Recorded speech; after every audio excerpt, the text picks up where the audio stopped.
YouTube, what's up fam? I hope everyone's having a fantastic day. We're going to be working on the Toyota Tundra again, 2007 to 2021 I believe.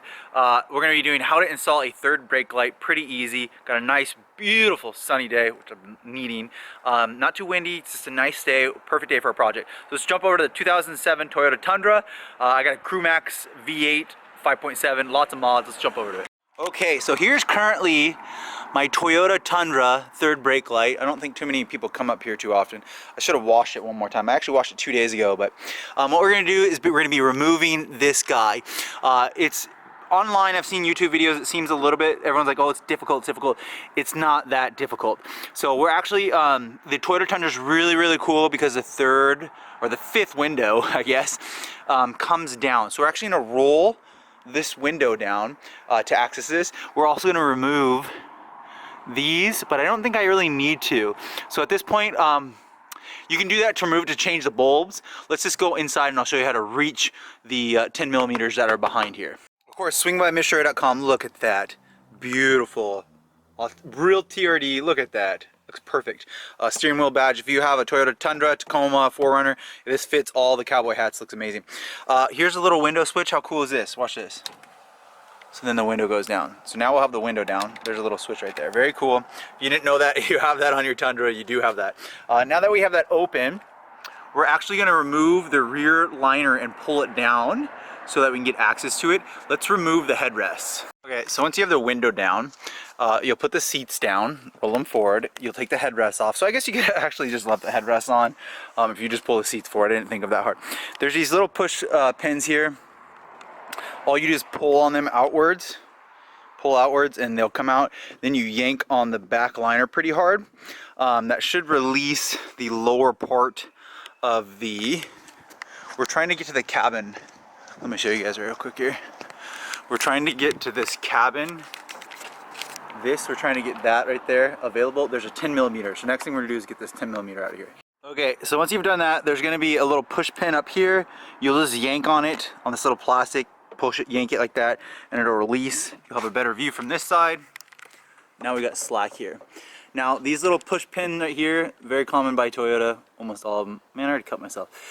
This is gonna be an easy job, by the way, so don't let this intimidate you. Pull on these, they just pop out. Now you're gonna have some availability for this headliner to come down. The headliner has the same things that are just pushed up.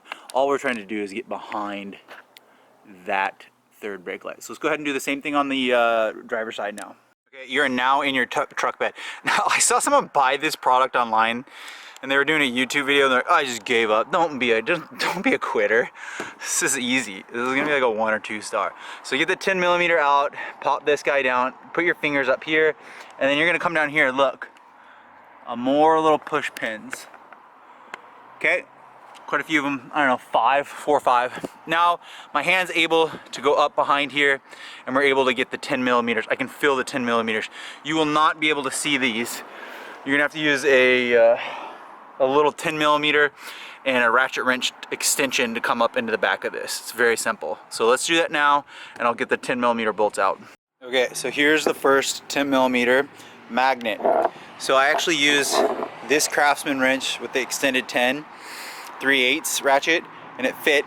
Went up here, lefty-loosey on that one. Use a magnet, because I don't want to drop it in there and get any rattling, to pull it off. I should be able to come. It's going to be pretty loose on this side. We're going to need to do the other side. Let's go ahead and do the other side now. Okay, so I got the two 10 millimeters. I don't know where I rolled them. Here's one. The other one's right around here. I got the two 10 millimeters off. I ended up pulling off this third brake light cover. It was 4 Phillips heads. The reason why is there's this little plastic thing right here that's holding this in. You're gonna have to push up on it with a flathead, and then it'll come out towards you. Okay, so once that's all very visible, 10 millimeter, 10 millimeter. Here's the OEM wire harness. Very simple. You have to take that cover off because there is a large pin thing. Oh, I'm getting dust everywhere. Pin thing right here that you'll either break this center part off, or you have to take that off. So let's go ahead and do lefty-loosey on these and take the wires out. Actually, I take that back. Let's just unclip this, because the new one I think is a direct plug and play. It was very reasonable too. It was like $30 or $40, which I'm excited. So let's unclip this one, clean our surface area, and then go get the new one. Bam. Look at that. That's the new one. So we're gonna go ahead and install this. Yeah, see right here, plug and play. Good job. I hope it doesn't have any water leaks. We'll make it really tight. It does have a little foam in there, and I think it's one unit already sealed, so it should just plug and play. So let's go ahead, clean our work surface outside, bring this outside and install it. Okay, so we scrubbed down the workspace. Here is the OEM clip. Here's gonna be the aftermarket one, plug and play. All right, check that out. That is awesome. That looks so good. So the reverse or the bed light is on right there. So the bed lights look good. So I slid them in. I did actually have to move the metal a little bit on the OEM cab. I had to use the flathead and push it just a little bit to get in there. So it wasn't a direct smooth fit, but it's pretty good. Now I only have one of the 10mm bolts on, so we're gonna do the other one to tighten it down. Before I do that, let's make sure, I think that's a third brake light. Yeah, it is a third. Let's make sure the third brake light works. Okay, let's set you guys there and then I'll go tap the brake.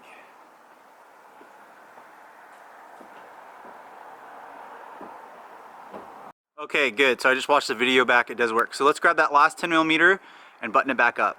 I want to be real thorough. One of the things is that I actually did not take this little sticky back right here off originally. You got to take that sticky back off and put it on there. It's a little cushion. It fits so much better when you do that. So make sure you do that. Learn from my mistake. I had to pull it back off and then re-put that on. Okay, here's a little trick. This is a magnet. This is an extended 10mm. You take your magnet and you rub the 10mm like that against it for a little bit and get some of the magnet juice off of there.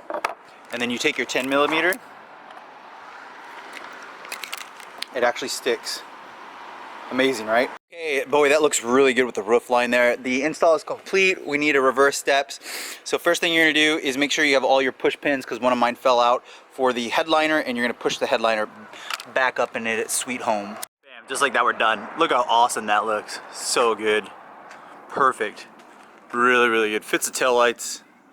This is a good looking truck now. The center part is the exact same as the top part. So these LEDs right here, these strips, is the same thing as when you hit the brake lights. I did turn on the bed light, so that looks gonna look awesome. I can't wait to see that at night. We'll turn it off for now. Very cool. I would say this is gonna be a 2-star, so not 3, not 1. Reason why it's gonna be a 2-star install is because I did cut up my back of my hand a little bit. It's really hard to put your hand where between the headliner and the 10mm bolts that are facing that way. But overall, you can do this very easy. Make sure you can have magnetic, or if you have spare 10mm bolts, you don't want to lose any of them. I really didn't want any rattling, so I used my magnet to get the one that I dropped. And I did end up dropping a 10mm, but hey, the end result is amazing. I hope you guys like this video. Make sure to like, subscribe as always. Trying to just come along a long way. We're gonna do next videos. I'm gonna spray the bed. I'm gonna show you guys how to do a nice affordable liner. Since mine already had a liner, but it needs repainted again. So we'll come back for that. We got the new exhaust, the new intake that we did, the new third. This truck has so many mods on it. I'll have to do a video of all the mods I've done and total cost of them. That'll come soon. But like as always, like, subscribe, swing by MITSUBISHI.com. We'll see you guys on the next video. Appreciate it.